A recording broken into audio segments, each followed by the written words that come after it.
Bismillahirrahmanirrahim. Alhamdulillahi rabbil alamin.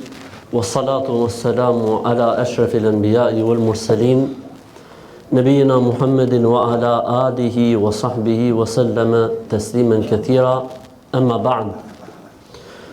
Me emrin e Allahut të gjithë mëshirshmit, mëshiruesit, falëndrimet dhe lëvdatat i takojnë vetëm Allahut, Zotit të vetëm të vërtet, krijuesit të gjithë botrave, meritori për të qenë Zot dhe për t'u adhuruar si Zot.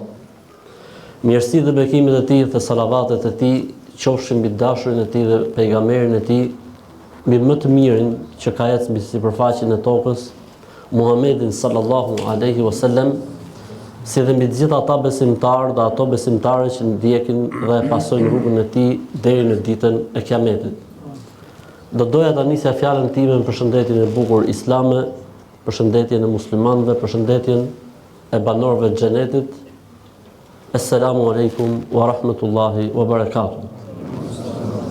Paqja, mëshira, mirësitë dhe begatitë e Zotit qofshin mbi ju, mbi familjet tuaja dhe mbi çdo që Zoti e ka të lidhur në zemrën tuaj, Zoti lëshoft mbi të paqe dhe mëshirë. Amin. Faktikisht unë jam një hoxh si gjithë hoxhallarët e tjerë, nuk kam asgjë më shumë se sa hoxhallarët që janë prezent, se sa hoxha që është dhe Nikoqiri, hoxha Xhepi, Zoti e shpërbleft edhe ruajt, i cili faktikisht nguli këmbë, e ky që e ka shumë i vështirë kur ngul ka këmbë. E boka të kryer, s'ka, do të vish edhe mbaroj historia. Zoti e shpërbleft me xhenet, e Zoti e nderoft. Faktikisht ardha hoxhallarëve të ndryshëm ndryshon atmosferën, faktikisht janë të njëjtat gjëra që thuhen, dikush i thot ca jetë përpara, dikush i thot mbrapa, dikush i thot sa hadithe më ndryshe se sa tjetri, po faktikisht është i njëjti burim, është e njëjta dije, thjesht artikulohet ndryshe dhe bën atë ndryshimin dhe bën atë të veçantë ndoshta dhe karakteristikën nga hoxha në hoxh. Përndryshe ne jemi elhamdulillah nxënës dije, jemi të gjithë njësoj dhe nuk jemi në atë grad siç e përmeni hoxha, po dashnia e verboj dhe më lavdroj më shumë sa ç'duhet. Zoti e shpërbleft. Faktikisht kjo është një mirësi e madhe. Unë sot kam vizituar këtë xhami, këtë qendër të dritës, të mëshirës dhe të begatisë së Zotit. E kam vizituar në detaje dhe më të vërtet jam kënaq dhe jam mbush. Elhamdulillah, u kënaqa dhe jam edhe më i kënaqur akoma kur e shoh që kjo xhami, kjo shtëpi e Zotit mbushet plot dhe s'kemi as unë dhe as ju as një qëllim të kësaj bote për çfarë jemi mbledhur.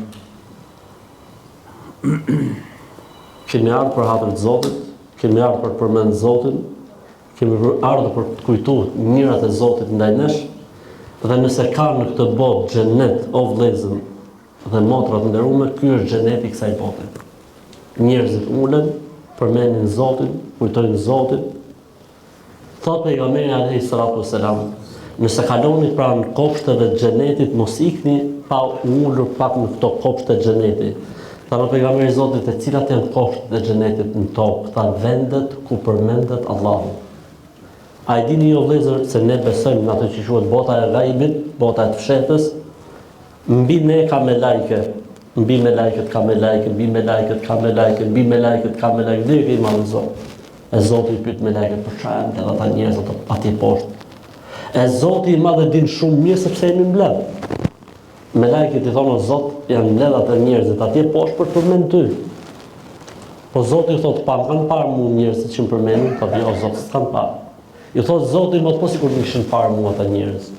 Thonë me lajket, o Zot, nuk ka dyshim që do të përmendeshin edhe më shumë. Pa të pa dhe po të përmendin.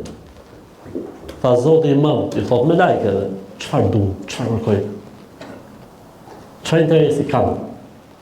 Thonë me lajket, o Zot, duan vetëm xhenetin. Zoti i din shumë mirë përgjigje. Po pyet me lajket për dëshminë. Duan xhenetin, pa e kanë parë ta xhenetin që po duan xhenetin dhe kërkojnë? Tha jo, Zot, s'e kanë parë. Po sikur ta kishin parë. Thanë me lajë o Zot, ta këshim parë xhenetin njerëzit, të ta këshim kërku pa pushim. Thotë i madhe Zot, po çfarë i tremb ata, çfarë kanë frikë? Thanë me lajë o Zot, kanë frikë zjarrit të xhenemit. Dhe kërkojnë mbrojtje që t'i ruajsh prej zjarrit të xhenemit. Me tha Zoti, po e kanë parë xhenemin ata ndonjëherë? Ai s'e kanë parë, thjesht e kanë besuar se e ka thonë pejgamberi sallallahu alajhi wasallam. Po sikur ta kishin parë, tha Zoti, thanë me lajë o Zot, nëse ata do ta kishin parë zjarrin e xhenemit, s'do të pushonin së kërkuarin mbrojtje teje që t'i rush prej zjarrit të xhenemit. Atëherë Allahu ju thot me lajket, o me lajket e mia, ju bëj juve dëshmitar se i kanë falë gjithë, do t'u jap xhenetin e do t'i ruaj këta njerëz nga zjarri i xhenemit. Me lajket thanë, o Zot, o Allah, po aty kishte ardhur njëri se e kishte marrë një shok me vete. Ishte ul njëri se e kishte zonë turpi. Tha Allahu xhella xhelaluhu, mëshira ime kur derdhet me i dhën, nuk përjashtohet askush. Elhamdulillah që Zoti na ka mundsuar që të notojmë në mëshirën e Tij dhe të fladitemi me mirësitë dhe me begatitë e Tij. E ky takim sot, kjo ndëjtje sot është një mirësi e Zotit e madhe ndaj nesh, sepse është Allahu xhella xhelaluhu dhe kënaqësia e Tij ajo që neve na ka mbledh, po është dhe diçka tjetër. Allahu ka dashur që ne të jemi këtu sot. Ne jemi mysafirë të Allahut, ne jemi të ftuar të Allahut, ne jemi të zgjedhur të Allahut që Zoti na ka sjellë këtu. Vallahi billahi, pasha Zotin e madh, po mos na donte Zoti afër, nuk do të ishim këtu sot. Po na do ai neve, na i ka lehtësuar punë, na i ka pru gjonat, programat në atë formë që ne të vim sot këtu se ai na do. Elhamdulillah. Elhamdulillahi alladhi hadana li hadha wa ma kunna linahtadiya lawla an hadana Allah laqad ja'at rusulu rabbina bil haqq. Falënderimet i takojnë Allahut i cili na udhëzoi në këtë fe dhe në këtë besim. E falenderojmë Allahun i cili na e qeli syt. Ka më zgjuar se sa ne, por nuk janë akoma në Islam. Po ka edhe më të pasur se sa ne, po akoma nuk janë në Islam. Dhe ka më të mençëm se sa ne, po nuk ka edhe më të pasur se sa ne, po nuk janë në Islam. Ndoshta ka edhe më të bukur se sa ne, po nuk janë në Islam. Allahu ka pa diçka ke ne. Allahu na ka bërë këtë dhuratë, Allahu na ka falë këtë amanet. Elhamdulillah, falënderimet i takojnë të madhit Zot, se ne tek ai kemi shpresën. Dhe ati ja kemi rexhan se nuk do të na tradhtoj dhe do të na japi më shumë se sa ne i kërkojmë. Ashtu siç thot Zoti në Kur'an, wa ataakum min kulli ma sa'altumuh. Ju ka dhënë Zoti çfarë keni kërkuar. Po ti mendoj gjonat, çka ke pas dëshirë në jetë, ti ka dhënë Zoti të gjitha. Në përgjithësi. Edhe nëse nuk ta ka dhënë diçka, nuk ta ka dhënë sa i e di se të bën dëm. Se po ta jepte ndoshta nuk ka qenë më hajrit për ty, kështu që ta vonon. Ose ta kompenson me diçka tjetër, që ti më vonë e kupton thua, "Oh, shiqyr që s'nodhe ajo që desha unë, po nodhe kjo tjetra dhe jam këtu ku jam sot." A nuk na ndodh shpeshherë këtë neve në jetë? Kemi ndërmend diçka, nuk realizohet. Bëjmë diçka tjetër dhe është më e hajrit se sa ne që kemi menuar më herët për të mirën e vetes tonë. Për këtë arsye, tregohet se Imam Shafiu rahimahullahu taala ka thënë, sikur njeriu t'i jepej mundësia të shifte kaderin e vet. Sikur t'i jepej mundësia për të zgjedhur kaderin e vet. Dhe anasht kishte kaderin e Zotit, do të kishte zgjedhur për veten e tij kaderin e Zotit, jo çfarë mund dëshironte ai për veten e tij. Sepse ai e kupton se Zoti nuk ka zgjedhur për të vetëm se më të mirën e mundshme. Pavarësisht dhimbjes, pavarësisht sikletit, pavarësisht vështirësisë, pavarësisht Allahu xhallal xhelaluhu do për ne më të mirën. Elhamdulillah.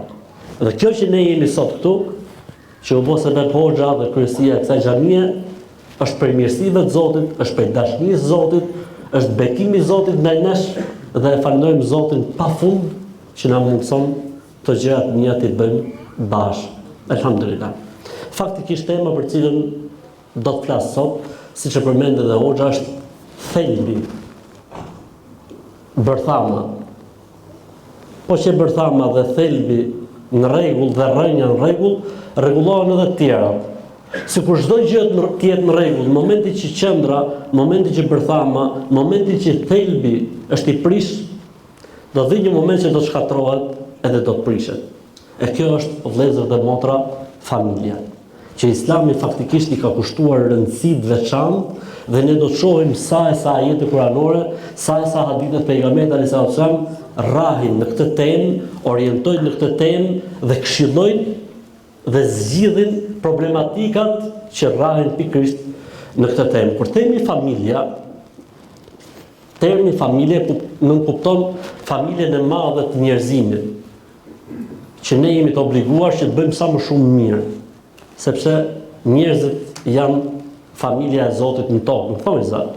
E më i miri e Zotit është ai që bën më shumë të mirë për njerëzit. Por ne nuk po flasim për këtë familje sot. Kemi edhe familjen e besimit. Familja e besimit, të gjithë muslimanët dhe besimtarët e vëllezër, pejgamberi alayhis salam tha: "Selmanun minna ahlul bejt." Selman Persiani, Selmani ishte njëri prej sahabëve që kishte pranuar Islamin. Selman Persiani është prej nesh, familja e profetit alayhis salatu wassalam. Për këtë arsye kur themi ne Allahumma salli ala Muhammedin wa ala ali Muhammedin, si përkthehet: O Allah, bekoje Muhammedin dhe familjen e tij. Fjala dhe familjen e tij na përfshin edhe neve. Se familja e tij është familja e tij e ngushtë dhe familja e tij e madhe, që jemi ne të gjithë muslimanët, jemi familja e pejgamberit alayhi salatu wasalam. Po ne edhe për këtë nuk do të flasim sot. Kemi edhe një familje tjetër që është familja e gjakut. Familja e komësisë, siç themi ne shqiptarët, kudo që janë, i kemi vëllezër. Po edhe për këtë nuk do të flasim, nuk është kjo tematika për cilën do të flasim sot. Ne do të flasim për një grupin shoqëror më të ngushtë, që i lidh martesa e një mashkulli me një femër, ose që i lidh gjithënia, ose që i lidh krushqia. Ky është kuptim, ose në fakt edhe gjaku, që i lidh gjaku ose krushqia, pra grupi më i vogël shoqëror që lidhen për shkak të martesës së një mashkulli me një femër, ose për shkak të gjakut, ose për shkak të gjithënies, ose për shkak të krushqisë. Po unë do të flas për më të ngushtën, për këtë që quhet familja, ku ka një burr dhe një grua, prindër dhe fëmijë, vëllezër dhe motra. Për këtë po flasim ne sot, inshallah taala. Dhe në pjesën e fundit do të fokusohemi tek dy shtyllat më të rëndësishme, që janë dy bashkëshortët me shpresën e të Madhit Zot. Islami familjen e trajton si diçka të mrekullueshme, mrekulli dhe argument. Krijimi i një familje është argument se ka Zot, thot Allahu në Kur'an. Po si? Mënyra se si krijohet familja, mënyra se si Zoti më ka vu lidhje, ka vu dashni, ka vu dhimbshuri, ka vu përjetim. Është mrekulli, nuk mund të jetë kjo me logjik, nuk mund të jetë kjo me matematik, nuk mund të jetë kjo me programim. E ka vu Zoti, është mrekulli e Zotit. Për këtë arsye tha Zoti: "Wa min ayatihi", prej argumentave dhe mrekullive se ka Zot. Shif si formohen familjet, shif si bashkohet një çift, shiko si krijohet një familje, shiko si krijohet një familje tjetër, shiko si krijohet familje, si vazhdon jeta në tokë. Kush është ai i cili e ka bërë ta atill? Cila është formula? S'ka formulë. Si ndodh? Ka shkruajt Zoti. Si? Sekreti i Zotit. Kjo dashni që është fut në familje, kjo dhimbshuri, e ke parë ti nënën e cila nuk flen gjumë për me net të tëra pse fëmia ka temperaturë. Ç'është kjo më vëlla? Si e ka emrin? S'ka emrin. Mrekulli. Si lidhen dy njerëz deri dje ndoshta nuk shifnin njëri tjetrin me sy, ndërsa sot e tutje i besojnë njëri tjetrit gjithçka. Nuk ka koment tjetër vetëm se është Zoti i Madh, ai i cili e ka krijuar këtë gjë të mrekullueshme dhe do të vazhdojë jeta në tokë. Pse? Se Zoti ka gjykuar që të ketë jetë në tokë deri në ditën e Kiametit. E po mos ishte kjo mrekullia e familjes që duan ta shkatrojnë, që duan ta shpartallojnë, që ta zotërojnë më mirë individin, ta kenë më mirë në sundim, që ta sklavërojnë më mirë. Atëherë nuk do të kishte më njerëz në tokë. Do të ulej shtimi i popullsisë, nuk do të kishte më vitalitet dhe do të mbyllej gjithçka. Jo, plani i Zotit është që do të ketë njerëz mbi sipërfaqen e tokës deri ditë Kiametit. Çado planësh që bëjnë, pandemie, me çfarë bëjnë, ku dëgjon etj etj, në fund fare thon mos, që ka shtuar edhe 200 milion njerëzimi. Zoti pra, shpunë e Zotit. Maro historia. Pra e ka trajtuar Allahu xhelle xhelalu dhe Islami familjen si një mrekulli të Zotit. Atë mbajtja e familjes të jep pjesë e kësaj mrekullie dhe mirësie të Zotit. I madhi Zot, Allahu xhelle xhelalu, familjen e ka nisë qysh në xhenet o vëllezër, dhe e ka zbrit në tokë dhe do ta kthej prapë në xhenet. Ademi alayhi salatu selam, ai mungon gjon njeriu në xhenet, si mungon gjon njeriu në xhenet? Asnjë gjë nuk mungon njeriu në xhenet. Thot Ademi alayhi salam ju bë xheneti monoton. Ju bë xheneti rutinë. S'po e shijon të më xhenetin. E Allahu xhelle xhelalu krijoi prej tij bashkëshortën e tij, familjen. Pra edhe xheneti ka kuptim tjetër kur ka familje. Po jeta e kësaj bote, me sprova, me halle, me siklete, po s'pat njeriu familje çmendet. Po s'pat njeriu familje tjetërsohet. Familja është i vetmi projekt që është edhe në këtë botë dhe vazhdon edhe në xhenet. Ata që besuan dhe bën vepra të mira, i bashkuan me familjet e tyre në xhenet. Kështu që në xhenet më i mirë i familjes i merr gjithë me vete lart. Dikush mund të jetë në shkallën e parë të xhenetit, dikush mund të jetë në shkallën e dytë të xhenetit, dikush mund të jetë në shkallën e tretë të xhenetit, dikush mund të jetë në gradën më të lartë të xhenetit dhe i merr gjithë familjarët e vet atje lart. Pse? Sepse banorët e xhenetit që janë lart nuk zbresin dot poshtë me taku të dashur, sepse banorët e xhenetit që janë poshtë nuk ngjiten dot lart në shkallat e larta të xhenetit për të takuar ato që janë lart, ata që janë lart mund zbresin poshtë. E ai që është lart nga një familje i tërheq gjithë me vete atje lart. Pse? Sepse kuptohet që lidhja e tij me familjen do të jetë shumë e fortë, kështu që Zoti ja lehtëson punën dhe ja çon gjithë familjen atje lart. Për këtë arsye dhe shejtani është në shkatrim të familjes. Plani për shkatrimin e familjes është plani i shejtanit. Dhe plani për ta ruajtur familjen është plani i Zotit. Kështu që çdo njeri që jep kontributin e tij për ta mbajtur familjen, për ta ruajtur familjen, sakrifikon për familjen, faktikisht ai është në rrugt të Zotit. Ai është duke bërë faktikisht xhihad, luftë shenjtë, se po man atë që don Zoti. E kjo punë nga njëherë kërkon sakrificë, nga njëherë kërkon kontribut, nga njëherë kërkon harxhim energjie, po ja vlen, sepse kënaqet Zoti dhe fitohet xheneti. I madhi Zot Allahu xhelle xhelalu po ta shohim në Kur'anin famular. Gjëja e tretë që përmendet në Kur'an është familja. El-Fatiha është surja e parë, apo jo? El-Baqara surja e dytë. Pastaj kush sura është? Ali Imran. El-Fatiha besa mes robit dhe Zotit. Iyyake na'budu wa iyyake nasta'in. O Allah, vetëm ty të adhurojmë dhe vetëm prej teje ndihmë kërkojmë. El-Baqara rregullat dhe ligjet. Ajetul Kursi, dy ajetet fundësuese të Bekare, rregullat, pothuajse ligjet e Islamit janë pothuajse të gjitha në surën El-Baqara. Pastaj vjen sura tu Ali Imran, familja e Imranit. Pra Zoti thot, o besimtar, ju që keni dhënë besën Zotit, ju që mani vetëm për besimtar dhe ecni në rrugën e Zotit dhe në ligjet e Zotit, duhet të keni një familje sa më të konsoliduar, një familje sa më të mbajtur, sa më të ruajtur. Por gjithë secili ka pozicionin e vet, por gjithë secili ka rolin e vet, ku askush nuk ja zën vendin tjetrit. Bab s'bëhet askush dhe non nuk bëhet askush, po edhe gruaja ka vendin e vet që nuk e zëvendëson dot askush dhe gjithë secili ka pozicionin e vet dhe ti në një moment je bashkëshort një gruaje, por në të njëjtën kohë je biri një nëne dhe në të njëjtën kohë je biri një babe dhe në të njëjtën kohë je dhëndri i 2 vjerrive dhe në të njëjtën kohë je vllai i vëllezërve apo i motrave. Dhe ti do të jesh, si më thënë ai ekuilibruesi i gjithë situatës. Se vjen një moment që lu nona menç, i bjen qaf nusës. Po çfarë faj ka nusja? Po çfarë ti thosh nonës? Vjen një moment që lu baba menç, i bjen qaf nusës. Po çfarë ti thosh babës, so është babë, duhet me marr drejtësi. Po vjen një moment që nusja lu menç, thotë se jetoj me këta. Do ndalin vete, pse ka i kjo kohë, kanë ecë kohët përpara. Po çfarë të bësh? Je me fëmijë, do çfarë të bësh?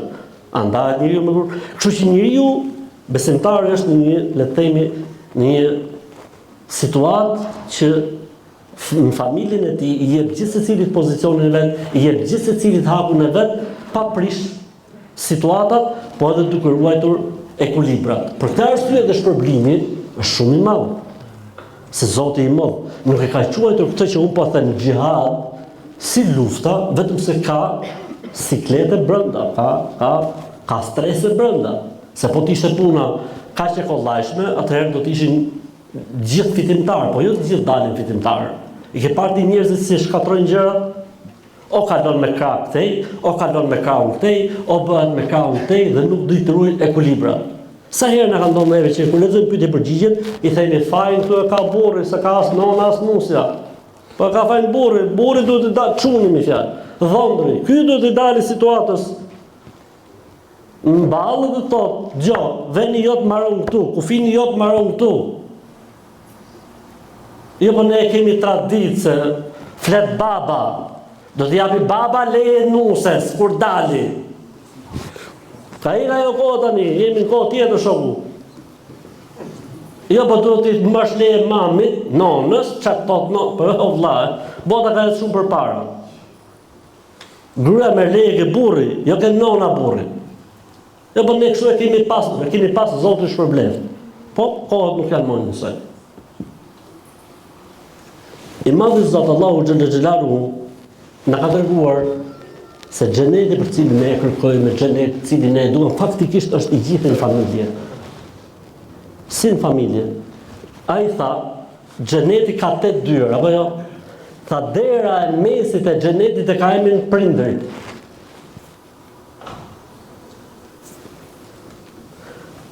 Tha njëri nga pejgamberi i Zotit, e kam shkruajtur emrin me shkun luftë.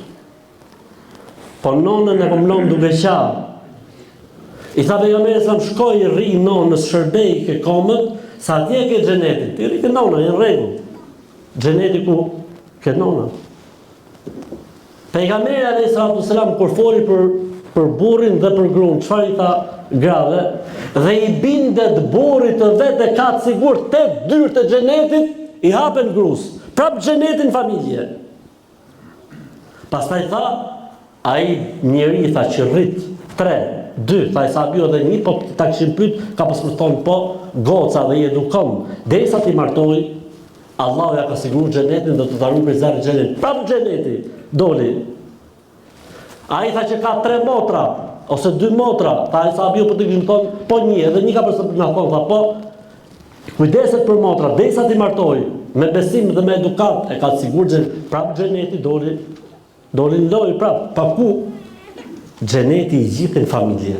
Ai xhenet që ne lodhemi dhe rropatemi për të, faktikisht që e ka gjithë në familje. Shi çfarë vlerësimi të madh i ka dhënë madhi Zot Allahu xhella xhelaluhu. Për gjërave interesante në fen tonë që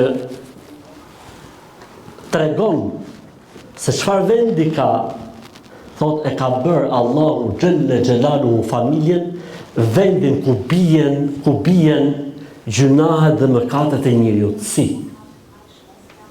Familja, ne e përmendëm pak më herët, ka stres në vete, ka hallë dhe siklete dhe punë, furnizimi, edukimi, ruajtja e ekuilibrave e tjerë. Gjitha këto, tha pejgamberi alayhis salam, i shërbejnë besimtarit që t'i bin gjunahet e tij. Ka shumë metoda se si bin gjunahet. Abdesi bin gjunahet, vajtja për në xhami bin gjunahet, falja namazit bin gjunahet, dhënia e zakatit bin gjunahet, agjërimi bin gjunahet. Ka shumë forma se si bin gjunahet. Një nga format se si bin gjunahet janë sikletet e njeriu në shtëpi dhe në familje. Pse? Dy arsye. E para se ka thënë pejgamberi alayhis salam, ngarkesat e njeriut me gjunahe ndodhin, shkarkesat e këtyre pra ngarkesave të njeriut me gjunahe ndodhin në familje. Ka bërë Zoti ta tillë situatën që ti kur përplasësh nuk shkon puna mirë, shkarkohesh. Pse? Sepse ta pejgamberi sa në një hadith, tha besimtari, tha, kur kalon në stres, kur kalon në gjendje të vështirë, tha Zoti i fshin gjunahet dhe i ngren gradën. Dhe faktikisht nga njëherë njeriu mena familjes kalon situata shumë vështira. E i ka bëu Allahu xhelel xhelalu këto situata të vështira që ti të pastrohesh. Ose që ti të ngrihesh në grad shumë të lartë. Pra sebeb që ti të lartësohesh shumë. Ndoshta dikush thotë po s'kam gjinofe vëlla. Po shumë mirë, ta ka bëu Zoti këtë sprovë në familje që ti të ngrihesh edhe më lart tek i madhi Zot Allahu xhelel xhelalu. E ka treguar Islami pozicionin e familjes duke treguar që familja nuk është thjesht me bo fëmijë, po ka treguar që familja do të thotë babat nifet si babë, nonat nifet si non, gruajat nifet si gru, fëmijët kanë rolin e vet, pozicionin e vet, gjithë secilin familje ka detyra, gjithë secilin familje ka të drejta, gjithë secilin familje ka detyrime. Pra nuk e kalon Islami idenë e familjes gjëra të bukura që fliten. Jo më burri ka këto detyra ato. 2, 3, 4, 5. Gruaja ka këto detyra 1, 2, 3, 4, 5. Burri ka këto të drejta 1, 2, 3, 4, 5. Gruaja ka këto të drejta 1, 2, 3, 4, 5. Pra nuk e ka lënë çështje kështu filozofike, edhe kemi fol bukur për familjen. Jo më burri ka 1, 2, 3 do të përgjigjet. Po edhe gruaja do të përgjigjet. I ka dhënë gjithë secilit detyra dhe i ka dhënë gjithë secilit të drejta. Dhe atëherë merr kuptim gjëja dhe atëherë bëhet e bukur gjëja. E ka bërë Allahu xhelel xhelalu familjen vendin ku derdhet bekimi i tij. Siç është xhamia që derdhet bekimi i Zotit kur mblidhen njerëzit kur falen të tjerë, edhe familja gjojeni këtë, kur mblidhen antarët e familjes derdhet bekimi i Zotit. Gjojeni atë të bukur. Tha njëri o pejgamberi i Zotit, tha, na ndodhi fenomeni çuditshëm. Tha, cili është fenomeni? Tha, hajnë, po nuk ngopeni. Gjoj çfarë tha? La'allakum ta'kuluna mutafarriqin. Tha, ndoshta hani veç e veç. Mblidhuni kur të hani ushqim. Subhanallah. Që t'ju japi Zoti bereqet dhe bekim. T'ju japi Zoti marsi, si më thënë. Ka bërë Allahu xhelel xhelaluhu familjen stacionin e parë ku njeriu mund të mori sevapin e sadakas. Ne kur flasim për sadakan, mendojmë është dikush i varfër ta animojmë, është një jetim ta animojmë. Ky është koncepti i saktë mbi sadakan. Pejgamberi alayhis salam na tregon se stacioni i parë ku duhet kaloj sadakaja jonë është familja jonë. Si? Tha, kur ti e shpenzon 1 dirhem apo 1 dinar për familjen tate, të shkruhet tek Allahu si kur ke dhënë sadakan. Po më po, kur shpenzo për gruan tate, i ble asaj fustane, i ble asaj gjëra të mira, ty të shkruhet tek Allahu sadaka. Kur shpenzo për fëmijët e tuaj, ty të shkruhet tek Allahu sadaka, sikur ke dhënë sadaka. Nuk hum gjotë tek Allahu xhelel xhelaluhu. Po sadakaja më e mirë në një hadith tjetër ka thënë, sadakaja më e mirë e njeriu është sadakaja e tij në familjen e tij, në shtëpinë e tij. Po ne kemi rastur që sahabët i kishin sadaka, dakor, po nuk do thosë se kanë pasur familjen mangë. Pra ka bërë familjen stacionin e parë ku njeriu mund t'japi dhe i shkruhet sadaka, i shkruhet sikur ka dhënë sadaka për njerëzit që janë jashtë. Pse? Sepse mirësia e njeriu më së pari duhet të derdhet tek familja e tij. Ç'nduhet me njëri i cili man një jetimat e bën ku dëgjon e tjerë dhe si ka blerë dhurat gruas vet. Për shembull, s'ka blerë dhurat fëmijëve vet, nuk i ka mbledh, nuk i ka gëzu. Ç'nduhet mos sadaka që jep ai në Afrikë apo në Australi, për shembull. E ka bërë i madhi Zot Allahu xhelel xhelaluhu vëllezërin dhe motra familjen laboratorin e tregueshmërisë se kush është më i miri prej nesh. Si për burrat edhe për gratë. Pejgamberi alayhis salam tha, më i mirë në mesin e muslimanëve është ai që është më i mirë me familjen e tij, me bashkëshortën e tij. Më i mirë në mesin e muslimanëve. Dhe tha, gruaja më e mirë, gjoje sa e bukur është kjo vëlla. Gruaja më e mirë, kush është gruaja më e mirë? Tha, gruaja më e mirë është ajo grua që kur vjen një ditë burri i mërzit, se burri dhe mërzitet jashtë, stresohet. Edhe s'do mua bet fare. E ke përshtyr kur robi ka i siklet, ka i hall me biznesin, me punën, mund të ketë ndonjë një paralajmërim, mund të ketë problem. Dhe s'do me fol me njeri. Tha pejgamberi alayhis salam, i vjen gruaja pa afër. Ja merr dorën. Ora me të mësu. Ja merr dorën. Ja fërkon thot butë, letet e s'po ja bëj hoxhës.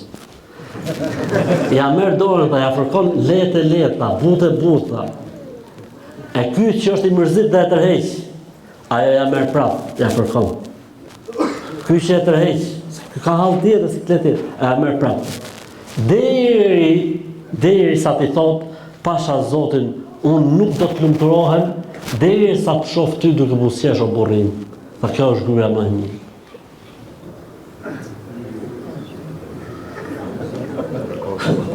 Kanë vdek, është falë gjinoze.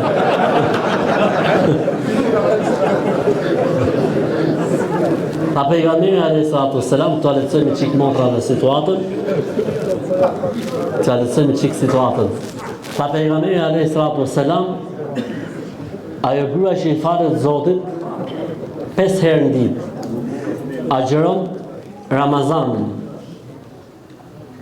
ruan nderin, i bindet burrit të vet dhe e respekton, Allahu do t'ja hapi ta 8 dyert e xhenetit. Namaz falim gjithë, shiqër Zotit. Agjerim bëjmë gjithë, shiqër Zotit. Po edhe ne inshallah e ruajmë gjithë inshallah, me shpresë Zotit. Mi po gratë, shumica gratë ngelin nga kjo e katra. Është razim me ngju gjithë gratë e lagjës, gjithë shoqet, gjithë kushërinjat, gjithë njerëzimin me ngju, kur i thot burri mos e bën. Kur i thot burri boje se bën. Shudi vallai, unë kam thonë një herë hutbë xhumas, tash gratë tashun e kanë më të lehtë xhenetin sa burrat, ishin mërzit burrat për Zotin. Si tha hoxha thon hutbë, që gratë e kanë më të lehtë xhenetin. Po e kanë më të lehtë valla namaz, agjerim, me rujt nerin, me ju bin burrit. Po faktikisht shumica e grave ngeli kjo e katra. E ka shumë vërtet këtë pjesë. Alhamdulillah. Gjitha këto që ne përmendëm prej ajeteve kuranore, prej haditheve të pejgamberit alayhi salatu wasalam, tregojnë rëndësinë, peshën që i ka dhënë Islami familjes dhe roleve në familje dhe mos përplasjes së roleve, mos ndërhyrjes në role. Gjithë secili duhet marrë pozicionin e vet dhe duhet jetë i kënaq me pozicionin që i ka falë i Madhi Zot. Është më i mirë pozicioni që ka dhënë Zoti se sa i pozicioni që ti do t'i imponosh te anëtarët e tjerë të familjes. Le të vim tek pika e tretë, nuk e di si jeni në kohën sheh. Që si të sillemi kur ka konflikte dhe debate në jetën bashkëtorë. O vëllezër, që të ketë debate dhe konflikte në jetën bashkëtorë është diçka e natyrshme. Që të ketë problematika në familje është normalitet. Ti je i sigurt se kur s'ka probleme një familje është një problem shumë i madh. Kur një familje s'ka probleme fare, ora ka ndodhur diçka aty se po që njëri do të ketë, është normale. Unë gjithmonë e them, kur bëjmë një kafë, them, ne themi Kur'anin, fjala e Zotit, të përgjigjet i s'ka më, kështu është faktikisht.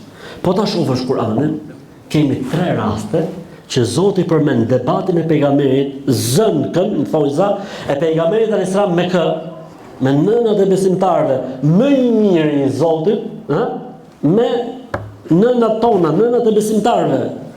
Po mirë pyetja, nuk do të ishte më mirë që këto gjona mos përmendesin në Kur'an fare?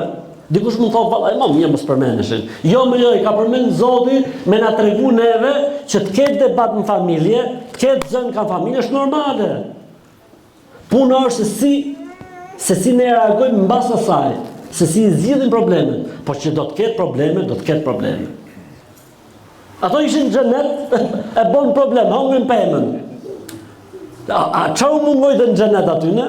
Asi gjose mund, jo aty, po çfarë do të hajnë pemën, pak shumë nge pemën. Është normale që njëri të gabojë.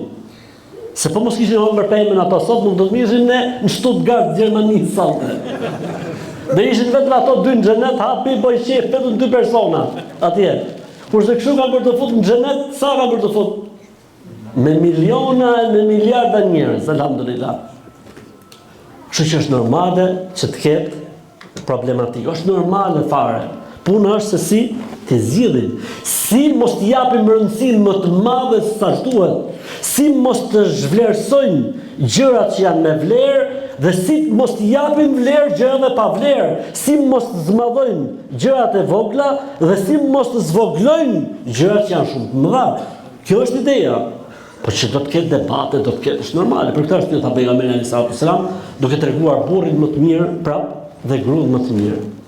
Tha burri më i mirë është ai gjoje që kur gruaja ti gabon nuk mërzitet. Nuk mërzitet, nuk tha nuk e sha kanona, nuk tha e sha me libër shpije, nuk tha i gjumë rryp apo më këpuc. Tha nuk mërzitet, nuk mërzitet. Por gruaja ti gabon. Po kështu dhe gruaja më e mirë është ajo që nuk mërzitet kur burri i saj gabon. Po që ka normale që të gaboj njeriu, po na thotë pejgamberi sallallahu alajhi wasallam. Pse? Sepse njeriu ka prirje që të kërkoj perfekcionin këtë tjetëri, idealizmin të këtë tjetëri. Ndërkohë që vetë nuk është, a jeti pa gabime? Jo, po edhe unë kam të mijat. Atëherë siç keti tujat, ka dhe gruaja ato të vetat. Siç ka keti jo motra ime, le të themi ato të tua, që tu edhe unë kam gabimet e mia thot X motër, atëherë po edhe burri ka ato të vetat. Çfarë do të bëjmë? Ta shkatrojmë projektin, ta hedhin. Jo më do të durojmë, hajde të përmirësojmë, hajde të rregullojmë, po e ta gjujmë. Jo ta hedhin. Se nëse ne shkatrojmë projektin e familjes, kënaqet shejtani, hidhrohet Rahmani dhe prishet jetën tonë. Atëherë, kjo gjëja ka nevojë për sakrificë. Ka nevojë me i mbajtë ta gjëna. A tham ne sevap, a tham ne shpërblim. Po ky pra është shpërblimi dhe sevapi, që njeriu sa gjëna ti përtypi, që njeriu sa gjëna ti kaloi. Më ka ndodhur një herë, më ka ardhur një çift, tano hol, vin këti, se kina dhe ba, hajde, unë, dhe di unë, e një gjosh. Vite me qesh për zonë. Ta kishin apërsit një vit marrë vite me qesh. A dhe një gjosh, ta shmbarut, po të i ke gjosh, një. Ta shë disi është punë, do të trajtoj këtë që thati, por, unë të kishen qizu juve sot, edhe të nvishin mas 10 vjeç, e në të thosh, hajde në gjoh, hajde këto hajde. Hajde në gjohën që më kini folë mu në vitin e partë martesës që mua bede dhe bojshin. Pse? Sepse njeriu, nga që nuk ka pjekurin, nga që nuk ka eksperiencën, nga njerë jep rëndësi gjërave që nuk kanë rëndësi të madhe. Ashtu si që ndodhë dhe e kundërta, nuk i jep rëndësi asaj gjë që ka rëndësi të madhe. Për këtë arsye njeriu duhet pyesi, duhet konsultohet, duhet marrë eksperiencë nga njerëzit e mirë, se ka njerëz shejtan. Si ta ka bëu kështu e? Po ti joni shanda me kohë vlla. Ose më të shkoj konsilot, ua, edhe këtë ta ka bërë, ua, ti isha unë nuk e doroja hurë. Kjo, e menshme, kjo, e zgjuta kjo. Ua, unë se doroja hurë, më të ma bërë. Kush fiton? Drejqi. Kush fiton? Shejtani. Subhanallah. Kështu që në jetën bashkërtore që të ketë momente, është normale. Të tregoj 2 gjëra interesante. Shkon njëri, kishte bot.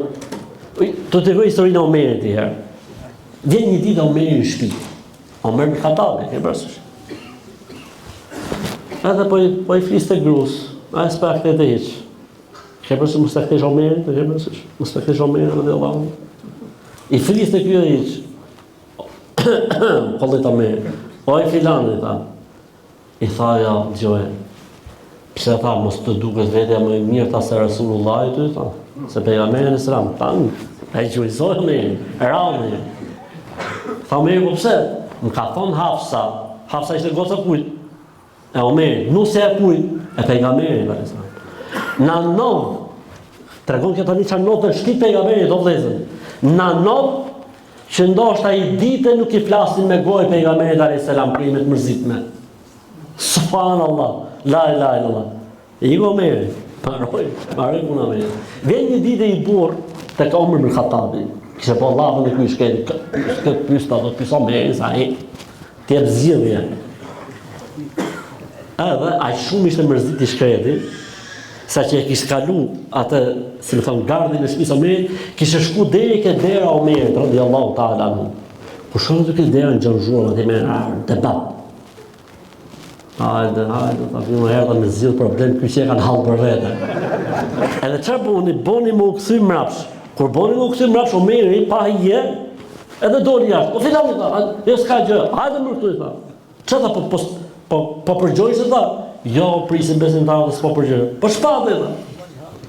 Tha, jo, prisin besimtar, po kshu i tha. Omeri tha, kshu është gjitha nej, tha, mos e vret lenjë. Kshu është gjitha nej, mos e vret lenjë. Hoxha Abdelkader Arnauti, një dietar madh i hadithit që ka jetuar në Sham, në Siri, tregon një herë, thot, na tregon të neve në Zanzibar, se ne vizitojshim shpesh shejkhun, tha, bjerë një herë se shejkhu në Madhikindis, deri në akşam priste njerëzit. Kushdo që shkonte për pyetje përgjigje, priste njerëzit. Bjerë një herë dera, tha, njëri për studentëve pak dera shef një generalin më të madh të Sirisë. Ke dera. Ai thotë shejkhu, thotë me shenjë, thotë kupton shejkhu që gjithë dikush edhe çohet vetë. Hap derë, tha shejkhu, kur e pash atë aty, tha, çfarë pas bova kini që. I thotë kisha një pyetje, tha. Hajde, thotë, ato të hapë një rrugën, e çon me fut atje kishte në fund fare, kishte një si dhomë më kështu. Thotë, po çfarë ke, thotë. I ke parasysh se jam edhe me një kur. Thotë, ti më jetë besoj, thotë shejkhu. Se s'njohën, thot, kam një halli, thot. Që halli ke? Thot, s'më gjonë gruja. Thot, hiç fare, thot, nuk nga varë, hiç, thot. Thot, unë jam generali, thot, komandanti, thot, i gjithë Sirisë, thot, aja më bënë si komandant. Kështu që, thot, mi për recet, thot, shekut, thot, mi për recet, thot, si dalë për situatës. Shekhu, kur e pa që ishte vjallë, o komandantit, o general, të gjithë e kemi nga i general ke shpia, tha, që që më së vrit me një po, për shtyje me ujë. Shtyje me ujë, tha, se gjithë e kemi nga i general ke shpia. Mirë, atëherë, letë ndalemi në ca pika, insha Allahu Teala. E para gjë,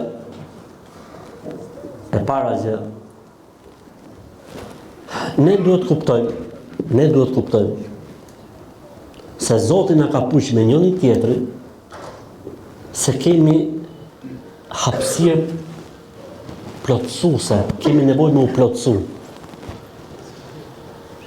Se po të ishte burri perfekcion, po të ishte gruaja perfekcion, nuk kishte nevojë me u bashku më. Por gjithë secili ka të hapësirën e vet që ka nevojë me u plotësu, me u përmirësu dhe me u rregullu. Kështu që mos e shiko situatën sikur po bëhet konkurrencë. Nuk ka konkurrencë. Është puna si me rregullu dhe me përmirësu dhe me plotësu.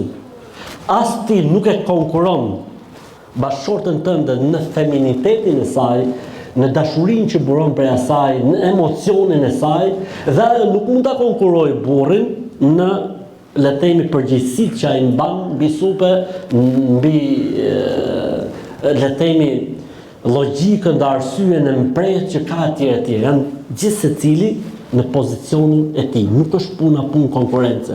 Puna është punë plotësimi dhe përmirësimi. Prandaj, këtu del pika e parë, nëse ti në një moment caktuar nuk ke të drejtë, pranoje apo ose nuk është e turpit më me pranë. Po, pas ke drejtë. Po kështu edhe motra besimtare. Nëse ajo nuk ka drejt, duhet ta pranoj që nuk ka drejt. Ajo që e prish shumë punën është këmbgulja edhe masi e ka kuptuar që nuk e ka drejt. Kjo vëllezër dhe motra shkatron familjen. Se është ndryshe kur njeriu prej emocionit, prej nxehjes, prej mërzitjes e ka bërë një gabim. Okej, vjen një moment se ka bërë Zoti njeriu ta tillë reflektues që njeriu e kupton. Në momentin që e kupton dhe nuk tërhiqet, këtu pastaj ky njeri po i vend dinamitin familjes. Sepse njeriu është i çuditshëm, ka një ego çuditshme njeriu. Të jap një argument për egon e njeriu. Ke parë një që i bëhet i qartë Islamin dhe kupton që është e vërteta e ardhura dhe zbohet musliman. Çfarë ndodh egoja? Mendimësia. Po kjo ndodh në shumë fusha, ndodh edhe në punë, ndodh edhe me varcin dhe përgjegjësin, ndodh në shumë situata që njeriu sqarohet ku është e vërteta, ngul kom tek vetja. Kjo gjë, nëse nuk rregullohet, shkatron gjithçka. Sepse çfarë bën? Kjo hap një plag tjetër, hap një plag tjetër dhe bëhet dieta e pa përballueshme. Se dikush mund të përballojë një herë që ti ngul kom, kot, te gabimet dhe te ke pa drejta, po kur bëhet për herë dytë, kur të bëhet dhes, kur të bëhet rrugë, s'ban më njëri vllai.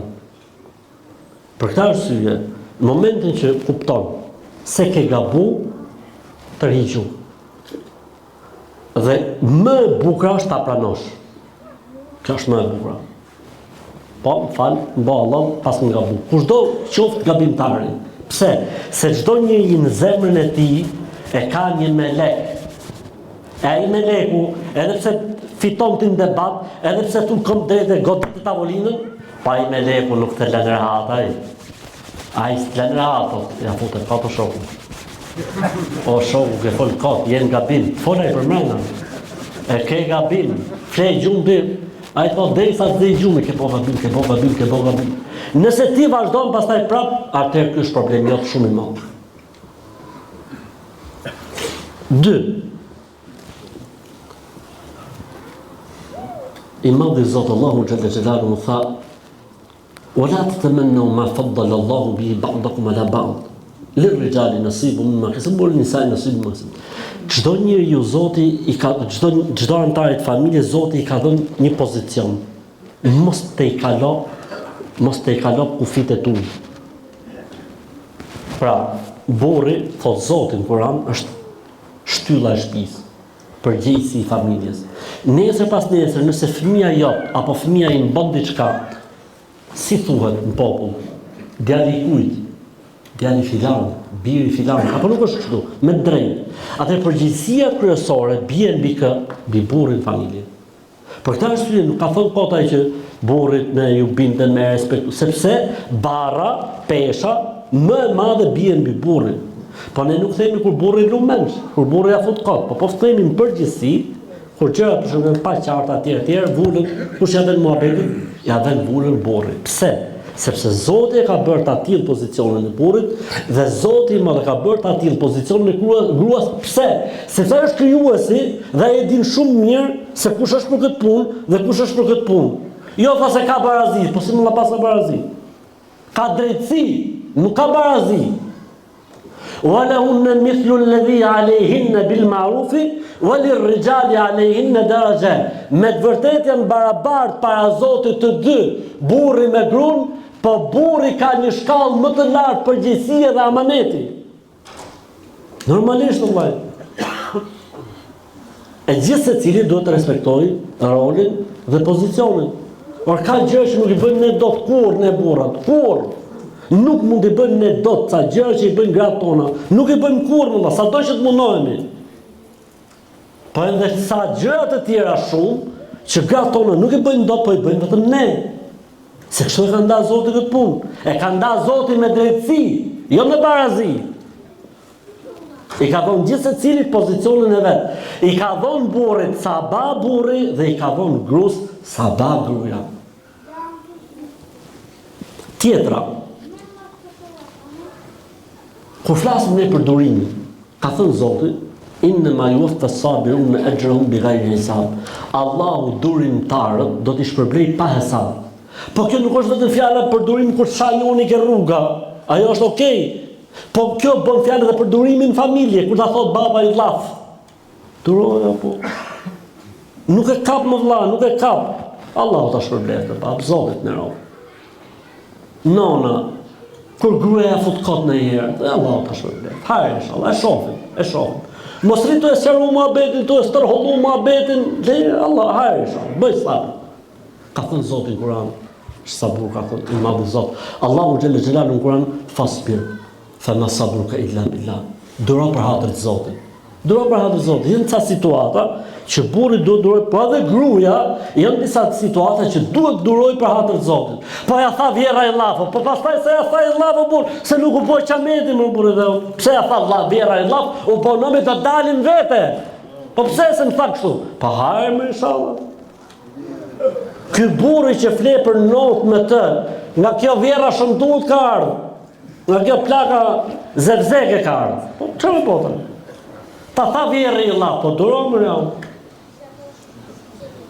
Le të jetë durimi yt për hatër të Zotit. Janë fëmijët mes, është burri jot mes. Është familja jote, është familja e tij. Është jeta e ngritur prej 30 vitesh. A gjuhet? Jo më valla duro për hatër të Zotit. Po çfarë fitojnë? Do ta kompensoj Allahu xhella xhelaluhu. Inna Allaha la yadhlimu mithqala dharra. Allahu nuk e humb as grimcën më të vogël të mirësisë. E jo mo dikush sakrifikon prej vetes ti, mos me shkatru familjen, mos me prish familjen, etj. Po më valla duhet më duru. A themin e durimi është gjysma e imanit. Imani është 2 pjesë. Falënderim edhe durim. Po nuk durove në familjen. Po nuk patë durim familjen. Po që më duhet mu se je i durushëm me drejtorin të në vlla. Je i durushëm me shokët të në. Që më duhet mu, durimi jot kryesor duhet duket në familjen tate. Me gruan tate. Dhe durimi kryesor i femrave duhet duket në durimin e tyre ndaj burrave të tyre. Se me të vërtetë ai mund të ketë ngarkesë, mund të ketë situata shumë vështira, vjen dhe ti do në dhe ti muhabet në fjalë. Ndërkohë që ati i kanë marrë të gjitha llafet. A i ka nevojë 2-3 orë të menohet, të mori furnizim fjallësh. Do në dhe ti prap muhabet gjysmën e natës. Po lëre jetë marrë frym, qetësohet, ta i buk, pi çaj. Edhe pastaj fillon muhabetin. Koha, ilaçi më i mirë. Janë shumë gjona që ndodhen në jetën bashkëtorë, në familje, që po t'ja lejsh kohës zgjidhet problemi pa merr fare. Nga njerë, ne duhet të japim zgjidhjen në moment gjërave. Dhe nuk ja lejmë kohës. 2 ditë ndoshta me prit, ka marrë histori, është zgjidh problemi. Leja kohës sa gjëra. Se me kalimin e kohës, duke mos e zgjidh problemin në moment, do sqarohen shumë gjona, do të vinë ca lajme të tjera, do të marrësh një panoramë më të qartë mbi situatën, mbi rrethanat, mbi kushtet, edhe ndoshta nuk ka nevojë me u harxhu shumë nga energjia jote, ndërkohë që ti bjerë Zoti gjonat shumë më të qarta me kalimin e kohës. Tjetra prap që ka të bëjë me kohën është i jepi më shumë kohë familjes. Jepi më shumë kohë. Unë nuk e kuptoj vallahi bilaj për Zotin që një vlla besimtar ditë për ditë del pi kaje, del pi çaje, del pi kafe, del haj, pi kullëzionet e tjerë dhe nuk ka kohë me dalë me gruën dhe vallahi bilaj për Zotin ky më duket mu anormal. Ky më duket i transformuar. Kanë bërë efekte ka i vaksinat. S'ka mundësi më për Zotin. Si më zgjesh kohë për gruën tatë, për nonën e fëmijëve të tuaj më. Ç'është kjo dashuri që tu adhuron shokëve, njerëzve, kolektivit, e gjithëve, kur vjen puna për gruën tatë s'ke kohë. Po valla shtëpia nuk është hotel. Ka nevojë dhe gruaja me dalë, ka nevojë gruaja me net me ty, ka nevojë fëmijët me net me ty, ka nevojë me ngjuh, me pa, me ul. Koha, jepi kohën. Po kështu dhe gruaja duhet japi kohën burrit vet. Nuk duhet të angazhohet gruaja kur vjen burri në shtëpi. Nuk duhet të angazhohet, duhet të rri burrin. Se burri që s'ka pa me sy gjatë ditës. Edhe ti i zhdukesh në përshpi, s'shef as ty. I zhdukesh i hum edhe ti. Po rrit ti të paktësh, se mjaft ka pa gjatë gjithë ditës. Paktën të shofi ty. Se thosht ai Abdullah ibn Abbasi, kur vite me u fut në Medinë, thot, shkojte me i dhen atje u lajte, u pastronte, u kryste. Ibn Abbasi, kishte koka e tefsirit, ë? Edhe i thot o shoku profetit, alayhisalam, thot e kanë dhënë këtë shpesh tek ti, thot, që kur vjen nga udhimi nuk shkon deri ke shtëpia, si hungardhi, po shkon një herë, lahesh, pastrohesh, rregullohesh, krifesh, parfumos, pastaj shkon ke shtëpia. Çfarë tha Abdullah ibn Abbasi? Thot gjota, siç duam ne tha që ti shohim gratë në formën më të mirë dhe më të bukur, edhe gratë kështu duam na shohin neve. Kështu që gruaja e mirë, femra e mirë është ajo e cila e kënaq burrin e vet me paraqitjen e saj. Tha pejgamberi alayhis salam, gruaja më e mirë është ajo që të kënaq kur e sheh, ajo e cila ruan nderin dhe pasurinë tënde kur ti mungon prej saj. Ama një nga gjërat që thash, kënaq kur e sheh. Tjetra.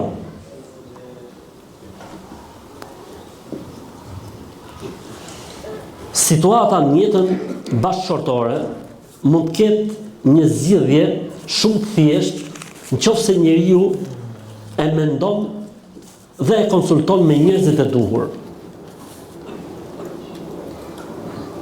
Nga njerë mund tjetë gjëja shumë e thjesht, vetëm duhet me gjetë njeriu e duhur me konsultu me ta. Në momentin që konsultohesh e gjen zgjidhjen me njëherë. Ka ndodhur kohën e pejgamberit sa që pejgamberi sa ka pas një debat. Vetë pejgamberi sa me nënat e besimtarëve. Unë përmend gjithmonë si shembull o vëllezër. Ka dalë pejgamberi, ka qenë shtëpia e pejgamberit se dera atje. Shihni derën atje? A shihni derën atje? Dera e pejgamberit ka qenë si dera atje. Kur dilte pejgamberi se nga dera, hyte në xhami, pastaj dilte ka dera këtu për shembull si dilte ka rruga kryesore. Ka dalë ditë pejgamberi se nga dera, kishte lidh çarçafin kohë. E kishin bën me dhimbje kokën. Pejgamberi alayhis salam e kishin bën me dhimbje kokën. Ti tani thuaj po folje po. Pejgamberi i ka dhimbë koka. Ënë? Shef Omer radiallahu anhu kur e pa pejgamberin sa se vetën që kishte dalë ku fut menda. Edhe shkon Omeri tani. E pa Omeri që ishte puna keq. Dhe do pejgamberi zote, di çfarë kanë ndodhur sot e thot. Thot pejgamberi sa. Edhe i përmendi gjatë ngjashme që i kishte thënë pejgamberi me gocën e vet, se ishte nusja e pejgamberit ishte goca Omer. E filloi pejgamberi se duke qesh. E hoqi atë u çliu. Kur gjen njeriu në duhur në një herë, o thotë po vlla, po mos e prit më në bursë kështu në gjithë halli ke, po të mos ka gjë nuk. Se në një herë njeriu të rënollin ca gjona që s'janë asgjë për të rënuar. Tjetra, ktheje shpinën tatë në vend ku futen me lajket. A do mos kesh probleme? Ktheje shpinën tatë në vend ku futen me lajket. Ku futen me lajket? Aty ku lexohet Kurani. Ku futen me lajket? Aty ku falet namaz bashkë, familjarët. Ku futen me lajket? Aty ku çohen anëtarët e familjes para sabahut falin namaz natën. Ku nuk futen me lajket? Thot aty ku ka piktura dhe skulptura të varura ose qenë mrena në shtëpi. Nuk futen me lajket aty.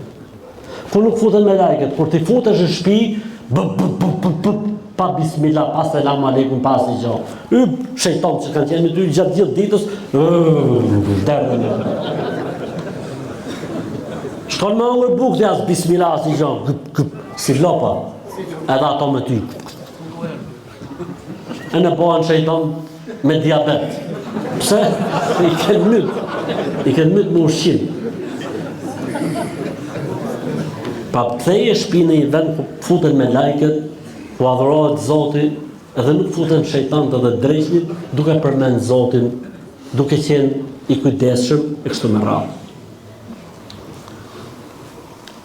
Një nga e di që do të kem qortime për këtë që do të them, po ma bone Allah, po marr nga Shqipënia. Një nga ilaçet më të bukura o vëllezërit e mi për zgjidhjen e problemeve bashkëshortore është për Zotin. A e dëgjoj? Se ka shumë beqarë këtu, por Allah i martohet beqarë. Amin. O Allah martohet beqarë, ja Rabbel Alamin. A e gjuhë apo jo? E gjuhë për të hosh? A e gjuhë, të kam sinqerisht. Shtrati. Krevati.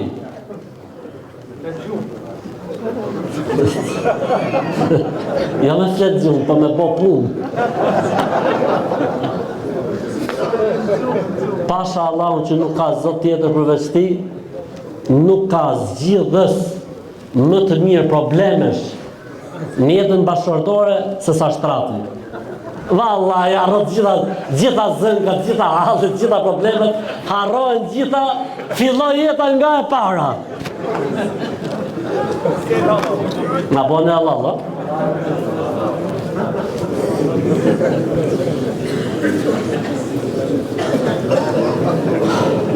E thash se e kisha përmendë, nuk mund ta majshë. Vazhdojmë.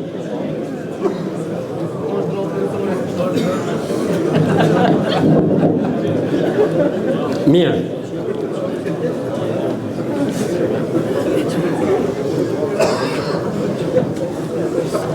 A vazhdojmë? E di që u knaqë për kjo pjesë, po e di që carë në kanë mori në, po ako mbo Allah. Unë nuk të përvedo ako mbo Allah.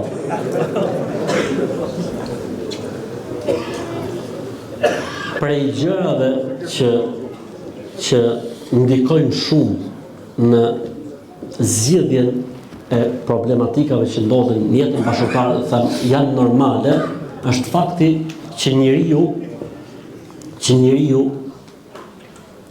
bën një tërheqje taktike. Nuk mundohet ta zgjidhë me njëherë problemin. Sepse janë disa gjëra që kanë nevojë për kohën e vet, më duket e përmendim pak më përpara.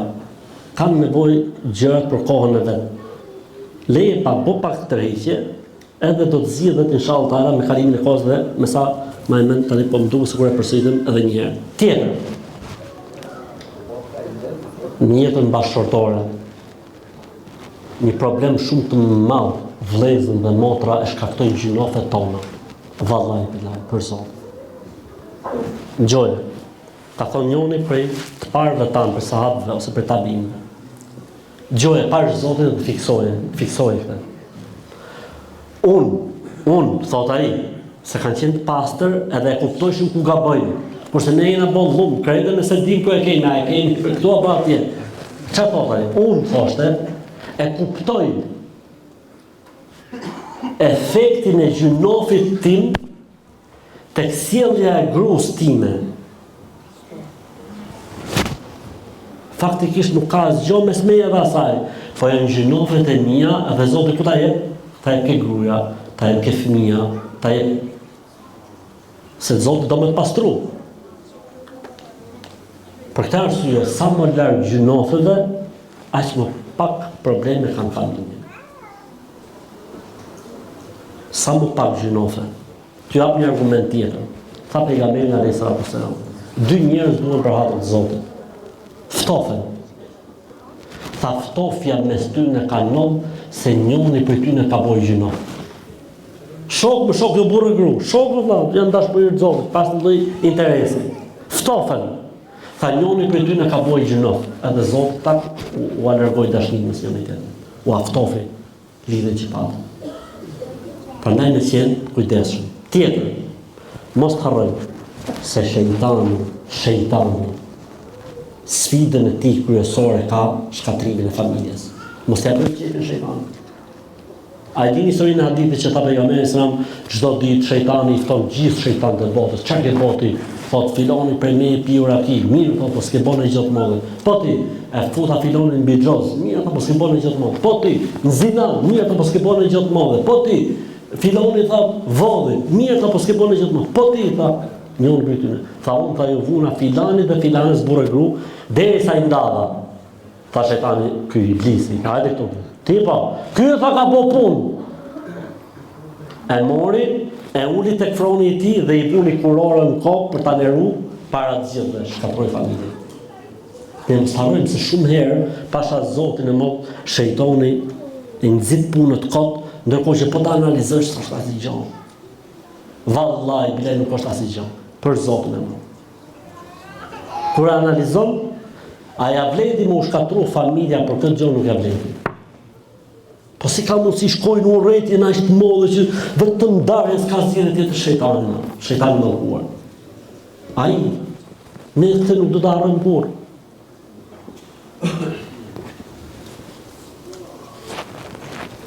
Për gjërave që ndihmojnë shumë në zgjidhje probleme familjare është me dhënë një sadaka kur ka një problem familje. Jepi sadaka me niyetin që të zgjidhet problemi, që të shuhet sherri. Ka thënë pejgamberi alayhi salatu wassalam, as-sadaqatu tudfi'u ghadab ar-rabb. Sadakaja e shumë hidhërimin e Zotit. Kur ka diçka që nuk shkon, kur ka diçka që jep sadaka, jep lëmosh, se ndoshta ajo bëhet sebeb që zgjidhet situata dhe problemi. Kam shkujtu këtu e lë umratu. Ka probleme, ka qenë shumë merr punë ai për umrë burrë dhe. I ka dha për umrë, harxhoi 2000 euro, çfarë problemi ka? I ka dha me gruntallën në Qabe, luti Zotin në Qabe. Xhamit pejgamberit alayhi salatu wasalam. Se ne themi shumë dil me grunë, dilni në për. Po shkon në Qabe, ai ka dil. A ke shku në herë valla, ke dalë, e fundit në renditje po është më e rëndësishme se gjitha ato që unë kam përmend. Duaja dhe lutja. Mbreti i gjithave gjërave është duaja dhe lutja. Lutju Allahun xhallahu xhelalu. Lutju Zotit që ta ruaj familjen, që ta bëj familjen ta bëj familjen sa më të mbledhur, ta bëj familjen sa më të mirë, të bëj ty shembullin më të mirë. Zoti është ai i cili na rregullon neve dhe na përmirëson. Me dua dhe me lutje. Nuk ka si arma e duas dhe e lutjes. Lutju Zotit kur bie në sejdë, për vete, për prindërit, lutju Zotit për gruan, lutju Zotit për fëmijë. Ku ka gjë më të mirë se sa të kujtosh familjen tënde në lutjet e tua dhe në duat e tua. Edhe kur ka një situatë vështirë, o Allahu Zoti im, o Allahu Zoti im, o Allahu Zoti im, o Allahu Zoti im. Lutju Zotit, e zgjidh Zoti gjithë, nuk ka të pamundur për Allahun xhallahu. Sidomos kur njëri është i sinqert dhe ka hall edhe ka siklet. Amma yujibu al-muttarra idha da'a wa yakshifu as-su'. Kur njëri është hall dhe siklet nuk mund të zgjidhë hallin dhe sikletin askush tjetër përveç Allahut xhallahu. Ktheu Zotit me dua, me lutje. E ke për ta pasë si Zoti më ka për të rregulluar, e ka për të përmirësuar, ka për të rregulluar situatat, do të thosh subhanallahu. Ç'është kjo mrekulli që ndodhi? Mrekullia e duas edhe e lutjes. Ka thënë pejgamberi alayhi salatu wasalam, ad-du'a yanfa'u lima nazala wa ma lam yanzil. Tha duaja ndryshon dhe rregullon ato gjëra që kanë ndodhur dhe ato gjëra që akoma nuk kanë ndodhur. Fa aleikum bid-du'a ya ibadallah, prandaj mos ja ndani duas o rob të Allahut. Lutju Zotit. Edhe kur i ke punë të mirë, lutju Zotit. Lutju Allahut xhallahu. O Zot, ne ke bë punë të mirë, familjen na maj kështu o Zot, edhe më shumë më na shto dashnin me njëri tjetrin. Edhe më shumë e rregullon punët me njëri tjetrin ya Rabbel Alamin. Lutju Zotit xhallahu. Wala in shakartum la azidannakum. Nëse më falenderoni mua, do t'u ashtoj mirësinë time ndaj jush, kështu që nëse i ke punën të rrezi, elhamdulillah, o Zoti i madh. O Zot, na maj kështu o Zot, edhe më shumë na lidh me njëri tjetrin ya Rabbel Alamin. E nëse ka një situatë vështirë, më së miri kujt mund t'i qahesh është Allahu xhallahu. Thoya Allah Zoti, ma zgjidh këtë problem o Zot. Nxjerr prej kësaj situate o Zoti, e nuk ka dyshim se Allahu do të na përgjigjet.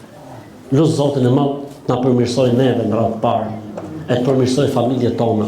Lut Zotin e madh që ta bëj këtë takim, këtë tubim të falur dhe të mëshiruar.